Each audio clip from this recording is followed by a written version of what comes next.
আপনারা যে যাই বলুন, তারেক রহমান সত্যি ঠান্ডা মাথার খেলোয়াড়। আপনারা অনেকেই তাকে প্রশংসা করতে পারেন, আপনারা অনেকেই তাকে অপছন্দ করতে পারেন অথবা তার সম্পর্কে আপনাদের ভালো ধারণা নাই থাকতে পারে অথবা অনেকেই তাকে পছন্দই করতে পারেন। যে যাই করেন না কেন, তারেক রহমান কিন্তু আসলেই ঠান্ডা মাথার খেলোয়াড়।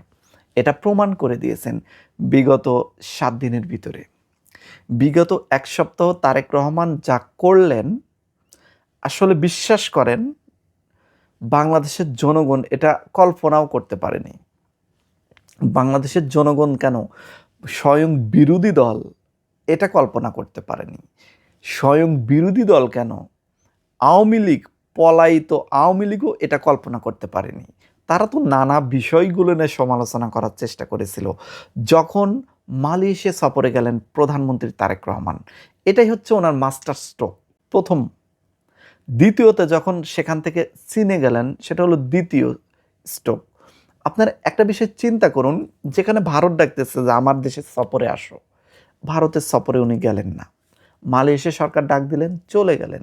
সেখান থেকে চীনে গেলেন। আপনারা একটি বিষয় চিন্তা করে দেখুন, বিরোধী দল বিশেষ করে তারা তো সবসময় ভারতের দালাল বলেই থাকে বিএনপিকে। যদিও বিএনপি সরকারের কোনো রেকর্ড নেই কখনো ভারতের দালালি করেছে এরকম, তবে এটা বলে থাকে, কথার কথাও এটা বলে থাকে। বলবেই, বিরোধী দলের কাজই সরকার দলকে দুর্বল করার মতো কথা বলা, সেটা বলতেই পারে। তো এছাড়া দেখেন, এই সফরগুলো নিয়ে বিরোধী দল আশা করেছিল যে প্রথমে হয়তো ভারত সফরে যাবে, এটা নিয়ে আমরা নানা রকম সমালোচনা করব, এটা নিয়ে বিএনপিকে একটা বিভ্রান্তর ভিতর ফেলে দেব, জনগণের মন জয় করে নেব। কিন্তু না, তারেক রহমান ঠান্ডা মাথায় এমন একটি খেল দেখালেন, এখানে বিরোধী দলও প্রশংসা করতেছে। মানে কোনো প্রকার অপশন রাখেননি সরকারের সমালোচনা করার জন্য। তো আবার আরেকটি অবাক করা কাণ্ড, সেটা হচ্ছে যখন আমার বন্ধু মহাজাদু জানে এই গানটি দিয়ে যখন তারেক রহমানকে সম্বোধন করলেন মালয়েশিয়ার প্রধানমন্ত্রী, তখন আর বুঝতে বাকি থাকে না মালয়েশিয়ার প্রধানমন্ত্রীকে তারেক রহমান জাদু করেছে। একটা বিষয় চিন্তা করুন, একটা প্রধানমন্ত্রী কতটা খুশি হলে, কতটা তার সাথে আন্ডারস্ট্যান্ডিং ভালো হলে উনি বলতে পারে যে আমার বন্ধু মহাজাদু জানে। সত্যি তো, উনি মহাজাদু জানেন, ঠান্ডা মাথার খেলোয়াড় তারেক রহমান, তাই না? সমালোচনাকারীদের এভাবেই উনি ঠান্ডা মাথায় জব দিয়ে থাকেন। অনেকেই নানা রকম ওনাকে নিয়ে সমালোচনা করে থাকেন। অনেকেই লন্ডনের প্রধানমন্ত্রী বলেন, অনেকেই খাম্বা তারেক বলেন, নানানজন নানান কিছু বলে থাকেন। এবং ওনাকে শুধু ওনাকে কেন, ওনার ফ্যামিলি নিয়েও বাজে কথা বলে থাকেন। যদিও এগুলো খুবই অসামঞ্জস্য, খুবই নোংরা মানসিকতার পরিচয় দেয়, বহন করে। কিন্তু তারেক রহমান কখনো এগুলোর প্রতিবাদ করেন না, প্রতিবাদ করেন কাজ দিয়ে। উনি অসাধারণ টেকনিক্যালে কাজ করে থাকেন। ওনাকে সবাই ইন্টারপাস, অযোগ্য, মূর্খ এইগুলো বলে আসলে ছোট করার চেষ্টা করে থাকে। ওনার বক্তব্য অনেকেই নিয়ে কাটিং করে, ছোট, ছোট স্কিপ করে নানান রকম মিস্টেক হয়। উনি যেহেতু দীর্ঘদিন ধরে লন্ডনে ছিলেন, বাংলাদেশের বাইরে ছিলেন, উনি ভালো বাংলা বলতে পারেন না। ভালো বাংলা বলতে পারেন, এটা নিয়ে অবশ্য সমালোচনা হবে। ভালো বাংলা বলতে পারেন, কিন্তু এখানে একটি বিষয় আছে, সেটা হচ্ছে উনি যেহেতু দীর্ঘদিন লন্ডনে ছিলেন, সেখানে বাংলা কথা বলেছেন, পাশাপাশি ইংলিশটা বেশি বলেছেন। মানে ওনাদের যে ওখানের যে ল্যাঙ্গুয়েজ, সেটাই বেশি বলেছে। যার কারণে বাংলা ওনার ভিতরে একটু জড়তা আছে। নানান কথা বলতে ওনার ভিতর খেয়াল করবেন একটু জড়তা আছে। এবং সেই জড়তাটা কেন? কারণ হচ্ছে উনি দীর্ঘদিন বাইরে ছিলেন এবং সেখানে এটা ক্লিয়ার করার জন্য কিন্তু উনি বক্তব্য খুবই স্লোলি, স্পষ্ট ভাষায় দেওয়ার চেষ্টা করে। একদম খেয়াল করবেন, উনি তাড়াহুড়ো করে কথা কম বলেন। উনি ধীর গতিতে কথা বলার চেষ্টা করেন এবং উচ্চারণগুলো শুদ্ধ করার চেষ্টা করেন। তার ভিতরেও অনেক সময় ভুল হয়ে যায়, বা রিডিং পড়তে গেলেও অনেক সময় ভুল হয়ে যায়। হতে পারে। এগুলো নিয়ে সমালোচনা হয় তার অযোগ্যতা, তাকে অযোগ্য প্রমাণ করার জন্য। কিন্তু আসলে বিষয় এটা না। বিষয় হচ্ছে নিন্দুকেরা আপনার সমালোচনা করবেই। নিন্দুকেরা তার নানান রকম ভুল ধরবেই। একজন মানুষ কখনোই 100% পারফেক্ট হয় না।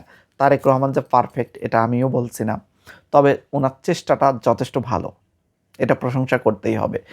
দেখেন, তারপরে চীনে গেলেন এবং চীনে যাওয়ার পরে বিশেষ করে আওয়ামী লীগের যারা ছিল, এখন দেখেন জামাত ইসলাম একটু আ চুপ হয়ে গেলেন। জামাত ইসলাম আসলে কি সমালোচনা করার সুযোগ পেলে ওটা লুকিয়ে নেন, নানান রকম কথা বলেন, কিন্তু সমালোচনা করার সুযোগ না থাকলে ওনারা একটু চুপ হয়ে থাকেন, বা দেশের ভালো হলেও ওনারা খুশি হয়, খারাপ না, অবশ্যই খুশি হয়। যেহেতু দেখতেছে না দেশের ভালো হচ্ছে, জামাত ইসলাম মনে মনে অতটা অসন্তুষ্টি ভাব দেখালো না, বা মনে মনে স্বাভাবিক থাকলো। কিন্তু এখানে সমস্যা সৃষ্টি করলো আওয়ামী লীগ। আওয়ামী লীগ সমালোচনা করতেছে শি জিনপিং এর সাথে দেখা হবে না, শি জিনপিং দেখা করতে চাচ্ছে না তারেক রহমানের সাথে। শেখ হাসিনা গিয়েছিলেন চীনে, তখন শি জিনপিং তার সাথে আলাপ করেননি বা দেখা করেননি, সেটার উদাহরণ আমরা দিতে পারি। কিন্তু আমরা এই বিষয় নিয়ে কথা বলতে চাচ্ছি না, কারণ আমাদের বিষয় খুবই গুরুত্বপূর্ণ। সেটা হচ্ছে তারেক রহমান চীনের প্রধানমন্ত্রীর সাথে মিটিং করেছেন। আপনারা যারা বলতেছিলেন যে শি জিনপিং এর সাথে মিটিং হবে না, তাদের সাথেও মিটিং হয়ে গেল, সব কিছু হয়ে গেল। মানে একটি সফরের যেটুকু দরকার সবই হয়ে গেছেন। এখন কতটুকু অর্জন এখান থেকে হলো, এখন পর্যন্ত ক্লিয়ার কাট যেহেতু আমরা এ বিষয় নিয়ে কথা বলতে পারি না। এটা বলবেন হলো আপনার সরকার প্রধানরা। এটা আমরা জানি যে ভালো কিছু হয়েছে। 13টি চুক্তি স্বাক্ষর হয়েছে, এর ভিতরে আছে তিস্তা চুক্তির বিষয়গুলো নিয়ে আলোচনা হয়েছে, এবং শোনা যাচ্ছে বাংলাদেশ থেকে মিয়ানমারের ভিতর দিয়ে চীনের একটি করিডোর বিষয়ে প্রস্তাব দেওয়া হয়েছে। এগুলো ভালো, আসলে পজিটিভ দিক চিন্তা করলে ভালো। আর বিষয় হচ্ছে বিশেষ করে চীন তো সবসময় বাংলাদেশকে একটু হেল্প করার দৃষ্টিতে থাকে।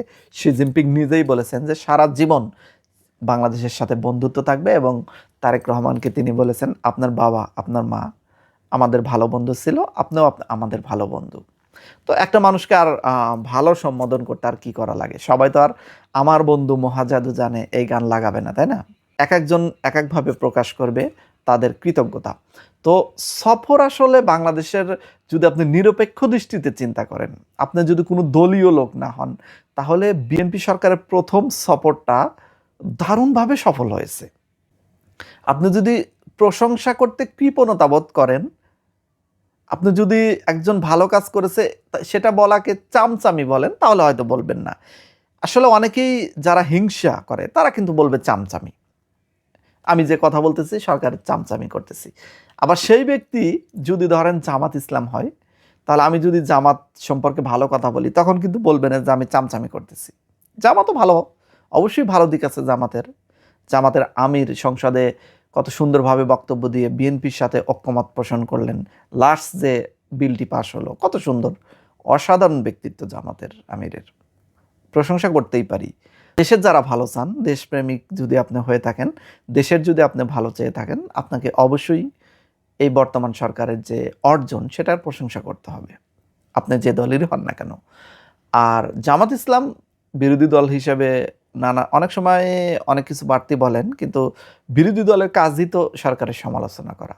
বিরোধী দল যদি সরকারের সমালোচনাই না করে, তাহলে বিরোধী দল থেকে কী লাভ? তো জামাতের কাজ জামাত করবেন, ভালোভাবেই করবেন আশা করতেছি। তো সরকারের কাজ সরকারও ভালোভাবে করবেন আশা করতেছি। দীর্ঘ 5 বছর হাতে সময় আছে, মাত্র 4 মাস হলো সরকার গঠন করেছেন, 4-5 মাস। তো দীর্ঘদিন হাতে সময় আছে সুন্দরভাবে প্ল্যান মতে কাজ করার।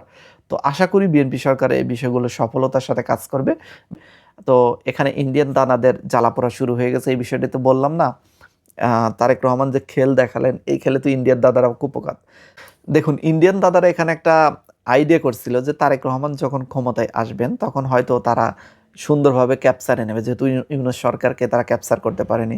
কিন্তু তারেক রহমান এসে ইউনূস সরকারের পথেই চলতেছে, কোনো ক্যাপচারের কোনো সম্ভাবনাই নেই, বরং আরও ইউনূস সরকারের চাইতেও কঠোরতা অবলম্বন করতেছে কিছু কিছু ক্ষেত্রে। বাংলাদেশের মানুষ বা আমরা ইউনূস সরকারকে আসলে সবাই সাপোর্ট করেছে, এই জন্য তখন এই বিষয়গুলো হাইলাইটস হয়েছে। এখন যেহেতু বিরোধী দল আছে, নানান ভালো কাজও অনেক সময় হাইলাইটস হচ্ছে না, কিন্তু সরকার হিসেবে তারেক রহমান কিন্তু ডক্টর ইউনূসের চাইতেও শক্ত অবস্থানে আছে ইন্ডিয়ার ক্ষেত্রে, এবং ভালো অবস্থানেও আছে।